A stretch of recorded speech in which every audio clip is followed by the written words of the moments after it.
Hi అండి. ఎలా ఉన్నారు? నేనైతే చాలా బాగున్నాను. మీరు కూడా బాగుండాలని మనస్ఫూర్తిగా కోరుకుంటున్నాను. సో, ఈరోజు పూజ అయితే అయిపోయిందండి. మొదటి శ్రావణ శుక్రవారం కదా! సో, పూజ నేను ఎలా చేసుకున్నానో సింపుల్‌గానే చేసుకున్నానండి. బట్ ఎలా చేసుకున్నానో చూసేద్దామా మరి? పూజ అయితే అయిపోయిందండి. పూజ అయిపోయిన తర్వాత వీడియో తీస్తున్నాను. ఇలా సింపుల్‌గా చేసుకున్నాను. అమ్మవారికి అయితే కొబ్బరికాయ ఇంట్లోనే కొట్టేశాను. గుడికైతే వెళ్ళలేనండి ఈరోజు. సో, అందుకే 3 రకాల ప్రసాదాలు అయితే చేశాను. శనగలు, పరమాన్నము, దద్దోజనం అయితే చేశాను. చేసేసి అయితే పూజ అయితే చేసేసాను సింపుల్‌గా. చూడండి ఎంత బాగుందో ఈరోజైతే. మామిడి తోరణాలు కూడా కట్టుకున్నాను. అమ్మవారికి ఎంతో ఇష్టమైన గుగ్గులం పప్పు కూడా వేశానండి.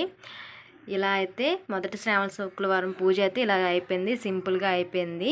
మీరు ఎలా చేసుకున్నారు మరి? చేసుకుంటున్నారా లేదా? అలాగే బయట కూడా పూజ చేసుకున్నాను. ద్వారబంధం దగ్గర ఉప్పు పెట్టుకొని దీపం కూడా పెట్టేసుకున్నాను. ఇలా పెట్టుకోవడం వల్ల చాలా మంచిది. శ్రావణ శుక్రవారమే కాదండి, ప్రతి శుక్రవారం పెట్టుకున్నా మంచిదే. సో, నేనైతే ఈరోజు ఇలా పెట్టుకున్నాను. సన్ని పూజ కూడా అయిపోయింది. పూజ అయితే ఇలా సింపుల్గా చేసుకున్నానండి. పూజ మొత్తం అయిన తర్వాత వీడియో తీశాను. మొత్తం అయిపోయిందండి. అయిపోయిన తర్వాత అయితే మా పిల్లలు లేచారు. ఇంకా వాళ్ళకి స్నానాలు చేసి టిఫిన్ చేసి పెట్టేశాను. టిఫిన్ అయితే ఊతప్ప చేశాను. ఊతప్ప తినేసి అయితే మోక్షకి అయితే మా బావ డ్రాప్ చేశారు. మా మోక్షకి అయితే ఈరోజు హాఫ్ డే స్కూల్. సో, అందుకే బాక్స్ అయితే ఏం పెట్టలేదు. అన్నం ఒకటే వండాను. ఇంకా వంట అయితే చేయాలి. తర్వాత అయితే మా బావ ఇంకా రెడీ అవ్వలేదు. గుడికి వెళ్దామంటే నేను రాను అన్నారు. మరి ఇంకెందుకు నాకైనా డ్రాప్ చేసి అంటే నాకు గుడి దగ్గర డ్రాప్ చేసి అయితే మా బావ ఇంటికి వచ్చారు.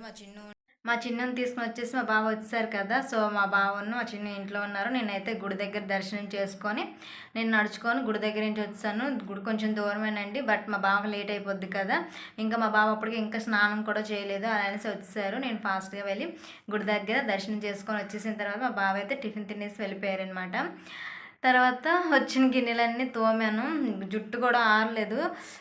జడేసుకోకుండా పూజ చేయకూడదు అనేసి జడేసేసాను కదా, తలనొప్పి వచ్చేస్తుంది. సో, చిన్న ఏమో టీవీలోన బొమ్మలు చూస్తుంటే నేను కూడా కూర్చొని జుట్టు ఆరబెట్టుకుంటున్నాను. ఇప్పుడైతే వంట చేయాలి. ఆల్రెడీ 11 అయిపోయింది టైము. సో, వీడియో ఒకటి ఉంటే ఎడిటింగ్ చేసి పెట్టాను ఇప్పుడే జస్ట్.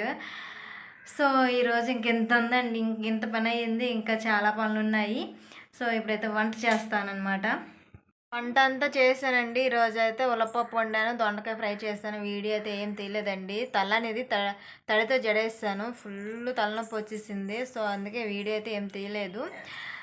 జుట్టు ఆరబెట్టుకుని అలా ఉండిపోయాను అనమాట. తర్వాత మా బావ వస్తే తినేసాము. మా మోక్ష కూడా ఆఫ్డే కదా, ఇంటికి వచ్చేసింది. ఈవినింగ్ అయిపోయింది కూడా ఉన్నాను. నేను తర్వాత కాసేపు రిలాక్స్ అయ్యి సామాన్లను తోమేసి కొంచెం రీల్స్ అయితే చేశాను. రీల్స్ చేసిన తర్వాత ఇప్పుడైతే వీడియో షూట్ చేస్తున్నాను. సో, స్నాక్స్కి అయితే పొద్దున్న చేస్తాను. శనగలు ఉన్నాయి కదా, అవి అయితే తినేసారు. ఈరోజు ఇంకేం వీడియో తీయలేనండి. మీకు ఈ వీడియో నచ్చితే మాత్రం ప్లీజ్ లైక్ చేయండి, కామెంట్ చేయండి, సబ్స్క్రైబ్ చేయడం అసలు మర్చిపోవద్దు. Bye bye, see you tomorrow.